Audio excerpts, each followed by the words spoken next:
कि किहड़े बंदे ते रोज़ा फर्ज है। मैं वो पहला तुहानूं समझावांगा कि वो किहड़ा बंदा है जिहदे ते रोज़ा रखना फर्ज है। जिस तरह नमाज फर्ज है इस तरह रोज़ा भी फर्ज है, लेकिन किहड़ियां बंदियां ते रोज़ा फर्ज है वो बंदे तुसीं सारे समात कर लवो। इहदे नाल इंशाअल्लाह इलम दे अंदर इजाफा होवेगा और शाऊर दे अंदर भी इजाफा होवेगा। पहले नंबर ते जिस बंदे ते रोज़ा फर्ज है, पहली चीज़ ये वे कि वो मुसलमान होवे। मुसलमान ते रोज़ा फर्ज है, गैर मुस्लिम ते रोज़ा फर्ज नहीं। दूसरी चीज़ ये वे कि रोज़ा जिहदे ते फर्ज है वो अक्लमंद होवे।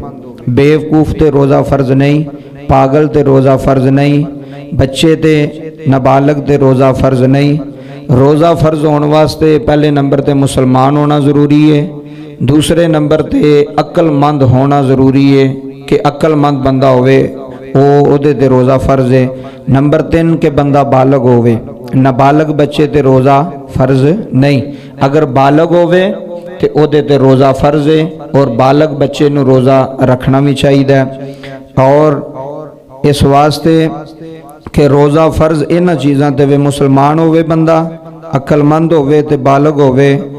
और ओ बंदा जिहड़ा मुसलमान होया इस शर्त ते कि उन्होंने रोज़ियां दी फर्जीयत दा इलम होवे कि रोज़े फर्ज ने और दारुसलाम दे अंदर होना उदा शर्त है, उहदे ते भी रोज़ा जिहड़ा है वो फर्ज है, वो भी रोज़ा रखेगा।